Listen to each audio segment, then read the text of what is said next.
لا ليه سمى صوت القرن خلاص. سمى؟ صوت القرن. مين اللي سماه؟ السوشيال ميديا. لا خلاص صلح القرن.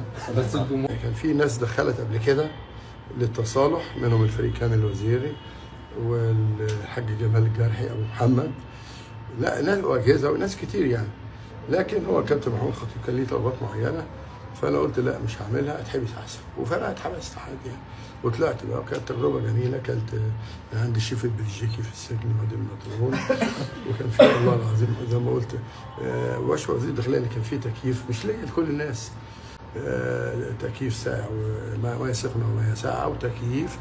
وبعدين جيت كده ايه عايز اتفرج على ماتش الزمالك، كنت محبوس بقى واعتقد ترجي في تونس، جابوا لي العقيد مصطفى، ده مأمور سجن الناس، شاب جميل كده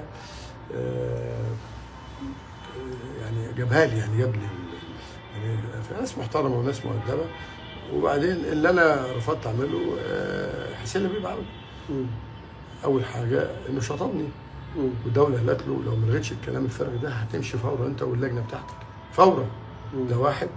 انه شال يافطه نادي القرن، تمام، انه خد الرمى بتاع الكهرباء بدل 200 مليون خدهم 70 بالتقسيط، الكهرباء دفع 30 تقريبا وما رضيش يدفع الباقي. بدأت بشوبير، وبعدين قعدوا يقول لك انت بتستدعي مع شوبير، الدولة قالت لك. يا ابني دولة مين هتقول لي؟ ما الدولة قالت لي ما كنتش دخلت السجن. لا طبعا، لكن هم دي عيال صايعة تعبانة. اتخانق يا لهوي ضيع الزمالك بيضيع بسبب الخناقات. طب نصطلح مع الناس. ايه ده الدوله عماله تدي له تعليمات، لا حد اداني تعليمات كده ولا اداني تعليمات كده. وبعدين بعدها مدحت عدلي جه بسني على الهوا حتى، وكريم حسن شحاته، يعني على طول.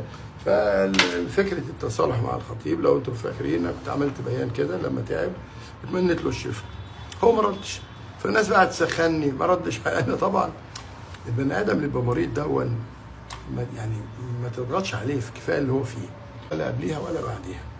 ده من تلقاء نفسي وهو من تلقاء نفسه. وانا بياني محترم بقدره، وهو راجل برضه بيانه محترم الحمد لله، في اعتذار هنا ولا في اعتذار هنا، لكن عفى الله عما سلف سواء هنا او هنا.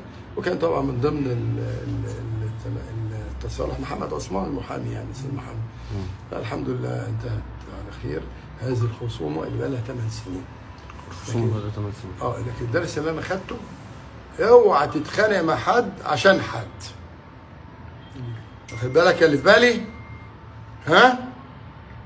وبتتفرج دلوقتي، اوعى تتخانق مع حد عشان حد. انا خناقتي عشان خطيب كان بسببين، سبب اللي في بالي وسبب التاني نادي الزمالك. نادي الزمالك لجنه العار، هو مين عزلني؟ محمود خطيب، هو من رفع القضيه.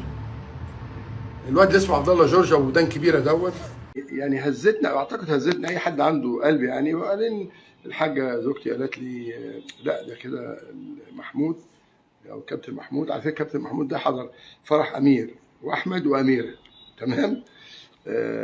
فانا عملت له بص الاول كده ان انا بني خصومات، ودعيت له فعلا يعني، تمام. فدلوقتي انا يعني كل شويه كده يجي لي واحد اقول طب ده ليه؟ عشان مين؟ وخدت درس، اوعى تتخانق مع حد عشان حد. واخد بالك يا اللي بالي بالك؟ يا اللي بالي بالك، اوعى تتخانق مع حد عشان حد. هو مين اللي رفع قضيه عزل عليها في نادي الزمالك؟ مين؟ بتوع الزمالك، الواد عبد الله جورج والواد هاني شكري، واخد بالك؟ وهم دول. الناس بتقول لي طيب في امل ممدوح عباس ولبيب؟ لا، اللي داس على صورتي واسمي بالجزمه، لا ده لا تصالح. هو الخطيب داس على اسمي وصورتي بالجزمه، هو الراجل شاف ان هو مضروب لجأ للقضاء. القضاء انصافه مره وانصفني مره وانصفه مره يعني انا خدت برضو مجموعه براءات كتيره يعني، لكن في النهايه هو ما داس على صورتي بالجزمه ولا جمهوره عمل ده. وانا بقى بحترم جمهور الزمالك المحترم بقى اللي هو بالملايين برضو انه واقف ورايا، بس لا يعني بيقول لك ما باليد حيله، مش عارف يعمل ايه. هروح وانا بعزمه يجي. وبعدين اللجان بتاعت حسين لبيب ممدوح، الشله الضايعه دي ضايعه، شله ضايعه يعني، ربنا يكون في عونهم. اللي دلوقتي عماله تهاجم وتقول لك طب صالح ممدوح عباس ولبيب، هو انتوا مش كنتوا فرحانين لما انا اتحبست؟ وانتوا مش كنتوا بتقولوا هو اللي جايبه لنفسه؟ هو انا خناقتي مع محمود الخطيب عشان مين؟ عشان اتنين، والاتنين خذلوني. خد بالك، مش عايز اقول اسماء دلوقتي عشان ايه، مش عايزين نقفل صفحه ونفتح صفحه، لكن في النهايه بشكر كل اللي اتدخلوا قبل كده وفشلوا. واللي جاي دي عايز اقول لهم انتوا زعلانين من محمود الخطيب، امال مين فرش له السجاده الحمراء وغرام الكهرباء خدها بدل ما ياخد 200 مليون خد 70 وبالتقسيط؟ ها، ومين يشال ضيافه نادي القرن؟ وانتوا زعلانين ولا مش زعلانين؟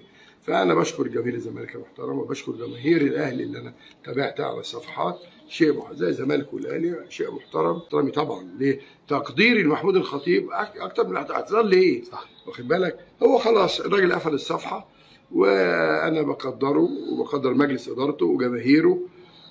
وانا قلت قبل كده مثل الاعلى 3 رؤساء نادي منهم كابتن صالح سليم. فالحمد لله انه يعني انتهت على خير، يعني الحمد لله.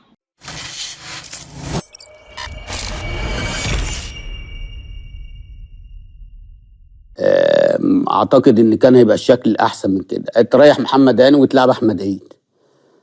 انت بقى واخد كمان في الباك ليفت مش واخد الا كوكا، دي برضو حاجه من ضمن الحاجات. لا باص، لا سبرينتر، لا ضغط، لا قطع، لا مفتاح لعب ولا صانع العاب. الكره بتطلع من رجله مش مظبوطه، الكره بتيجي في رجله تحس كده ان انت عايز تنام، لان لعيب انا ما اعرفش. وحضرتك بتقول عليه الموهبه، موهبه في ايه يعني؟ يعني هو موهبه في ايه؟ يا عم كريم الدبيس من النادي الاهلي برضه، مش هتروح بعيد. كريم الدبيس بس راجل حتته، راجل بيعرف يطلع يعمل واجب هجومي مع تريزيجيه ومع مرموش اللي انت برضه هنجيله لسه هنجيله كمان. احنا هناخدها كده من الديفنس واحده واحده لغايه ما نوصل للناس اللي قدام. مروان عطيه الحسنه الوحيده النهارده الشوطه اللي هو شاطها وجت في العرض، انما طول الماتش بيمسك جزاء. اين مهند لاشين؟ يعني انت كده تخيل لو مهند لاشين ده اللي بيلعب في الحته دي.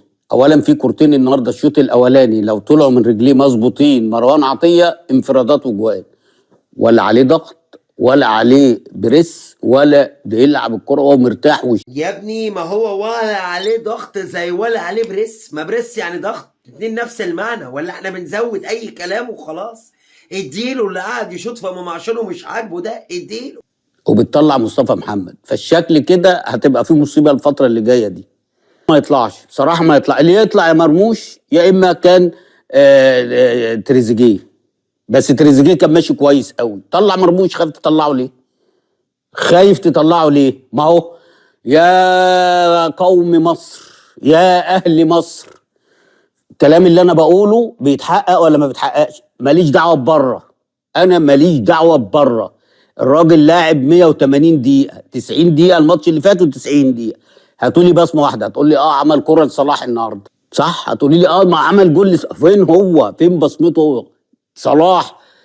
وهو بيلعب على الواقف بيكسبك، يا بيجيب جون يا بيعمل جون يا بيعمل لك جون. يعني النهارده الشوط الاولاني عمال يدي هدايا 2 لتريزيجيه، واحده لمصطفى محمد، واحده لمرموش، واحده طب هيعمل لكم ايه وهو بيلعب على الواقف؟ انما التاني يمسك وتتقطع. ايه يا عم؟ قولوا لي انتوا بقى، قولي له يعني انتوا اللي تقولوا لي انا وجهة نظري صح ولا غلط. انت قلت عبد الحليم حافظ. قولوا له الحقيقه، قولوا له في التعليقات انتوا بقى، انا مش هرد.